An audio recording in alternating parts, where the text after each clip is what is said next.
Assalamu alaikum, hürmetli studentler. Bugün men sizlerge karxana hem şölkömlerde jer hesabı boyunca kıskaça tushunib berib o'tmoqchiman. Karxana hem şölkömlerde jer hesabını aniqlawda jerlerden aqlga muvofiq qalay foydalanishimiz kerak. Sug'oriladigan jerlerde qalay hesabga olamiz? Jer kadastr hujjatlari qanday bo'ladi?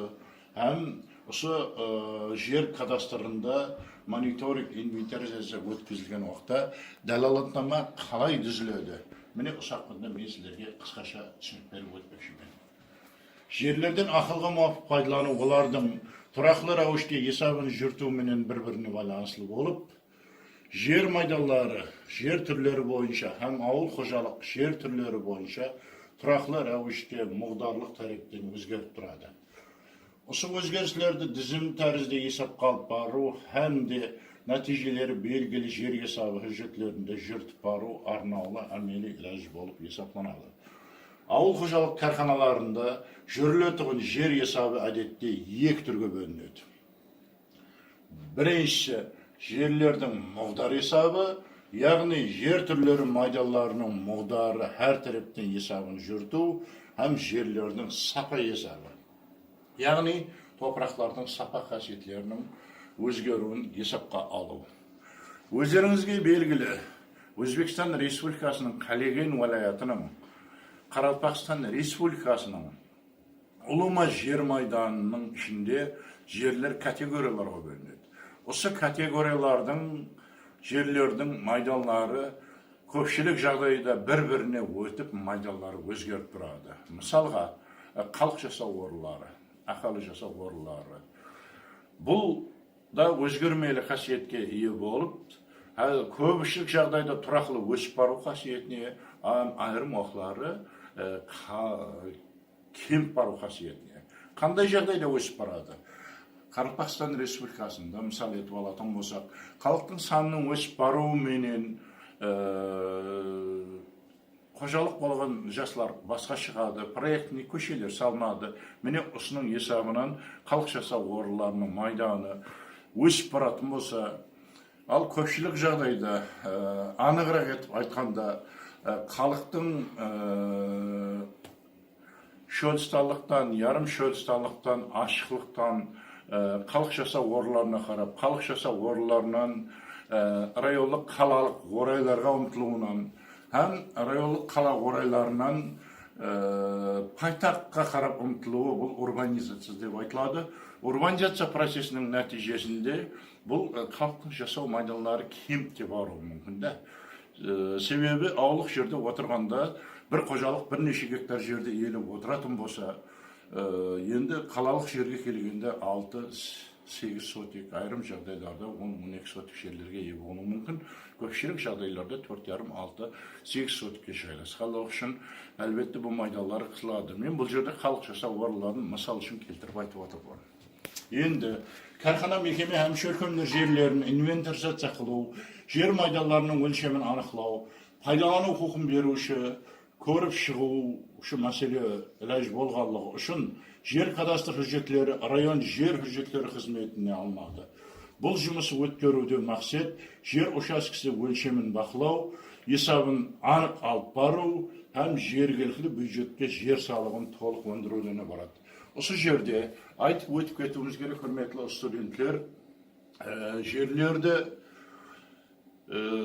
miqdor jag'idan hisobga oluv deganda, жаңа aytib ketganimdek, o'sha 8 taypadagi yerda har yilning 1 yanvar holatına hisob sanab жұмыслары alınadi. O'sha 1 yanvar holatındagi aytaylik xalq jasov o'rinlari, bo'lmasa avul xo'jaligina mo'ljallangan yerlar, yamasa suv fondi, yamasa to'g'ay fondi yerlari qancha gektarga artdi, yamasa kemidi. Ulardan ulama soni Qoraqalpog'istonning ulama maydonining, ya'ni 16,659,095 gektar yerda beruv kerak.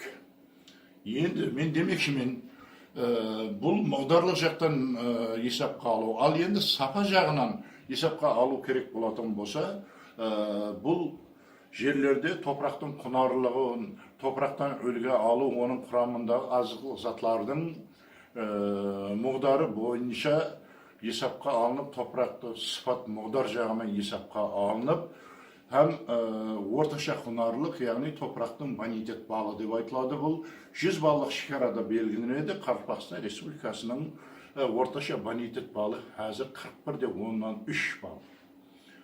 Бұл басқа регионларға салыстырғанда, қара топырақты жерлерге салыстырғанда жүді төмен көрсеткіш болып, топырақта гумус мұғдарының көпшілік жағдайға да 1%-ке де жетпеуінің себебінен болып отырыпты. Ал енді топырақта шіріндінің гумус жағдайларының кем болу себебі бұл бір-біріне тиесілі, бір-біріне қатынасқылы низам тикарына әмелге асырылатын болып, тикварлықтан өсімдіктер дүниясының һәм шаруашылықтың бассаның кемшілігінің себебінен топырақта шіріндінің мұғдары Қарақстан Республикасында жүде өте аз, көпшілік жағдайда да 0,6, 0,7, 0,8%-дан зият емес болып есептеледі. Енді жер кадастр hücretlerinde төмендегілер кіреді. Жер учаскелеріне болған құқықты тізімге алу хақында гуалық, жерден тұрақлы пайдалану құқыларын белгілеп беру үшін мемлекеттік hücretler, жерді ажырату турасындағы район уәлаят хакімінің қарары һәм қарар үшін тикар болған hücretler топламы, қарар үшін тикар болған hücretler топламы болғанда, сол жерді алған адамның тиісілі район қала Қарақстан Республикасы ямаса уәлаятлардың ауылам су қожалығы министрлігіне жазған қатынас қағазы. Осы ауылам су қожалығы министрлігі менен тиісілі уәлаят ямаса Қарақстан Республикасы жер ресурслары мемлекеттік кадастр басқармасының біргелікте шығарған жер жумағы һәм уәлаят хакімінің ямаса Қарақстан Республикасында Қарақстан Республикасы министрлік кеңесінің шығарған қарарлары тикар болады. Міне бұндан кейін осы картадан көшірме жер майдаларын есеплау ведомство, контурный ведомство деп айтылады. Ал енді осы ведомстволардың ішінде әрбір атыз өз алдына контур деп айтылатын болса, солардың майданы жазылған көрсеткіш бұл абрис деп айтылады. Абрислер жеңіл типтегі құрылған сауда, газета дүкаллары һәм хайвандар инвентаризация қылынбайды. Бұл мына нәрсеге кірмейді. Жерлерді инвентаризация қылу ойлаушыларын баслаудан алдын район хакімі орынбасары басшылығындағы район жер ресурслары қызметі, район салық инспекциясы, район статистика бөлімі, район көшпес мүлік кадастры қызметі, район бас архитекторы, район техник инвентарлау бюросы, район басшыларынан әварат болған ішші группа түзіледі. Бұл хақында район хакімінің фарманы қабыл етіледі. Міне осы фарман қабыл етілгеннен кейін тиісілі жұмыс инвентаризация ямаса мониторинг жұмысларына ішленіп толық өткізіліп болғаннан кейін далалатнама түзіледі. Далалатнама Бәһәр айында егіслер толық егіліп болғаннан кейін 4 кеқі формасында түзіледі. Русшасы 4S деп айтылады. Бұл осы егіс егіліп болғаннан кейін хақиқи егін түрлері бойынша неше гектар жер майдаланды, қайсы егіннің астында неше гектар жер бар, неше гектар жер оборотқа қосылды, ямаса неше гектар жер обороттан шығып қалды. Олыма майданға туыры келтіріліп есебат беріледі. Ал енді инвентаризация жұмысында хақиқи бар я жоқлығын анықлап, мені тиісізінше далалатнама түзіледі.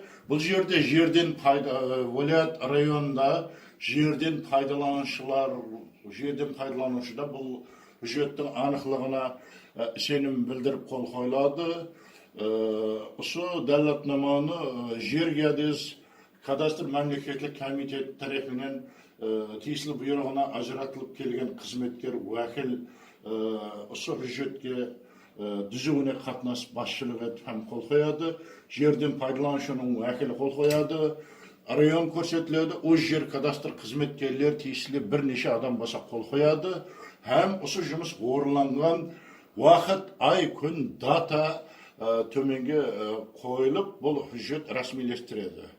Инвентаризация іслеу орынланған күндер ісленіп, барлық hücretlер таярланғаннан кейін бұл 4 tane, ayrim жағдайларда 5 tane етіп, осы жұмысты орынлаушының өзі біреуінде, жер геодезия кадастр мемлекеттік комитетіне біреуі, тиісті районға біреуі, һәм вилаятқа біреуі, райондағы жер ресурслары мемлекеттік кадастры бөліміне, ямасы республика кадастр бөліміне бір нұсқасы тапсырылады.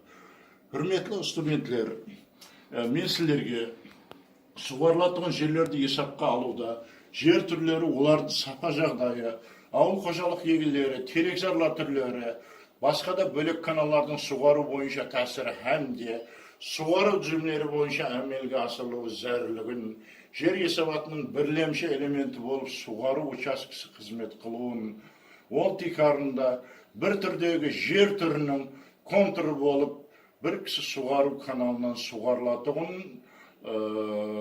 ямаса суды сыртқа еш ысырап етпей, кезекпенен анық мақсатта араны үзбей суғару керектігін осы теманы жұмақлау алдынан ескертіп өтпекшімен. Біздерде Қарақалпақстан Республикасында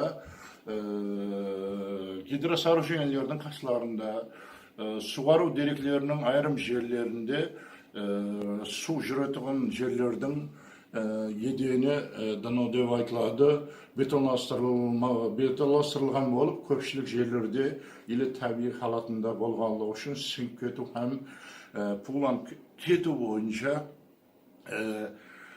трансферациялық коэффициент деп айтылады.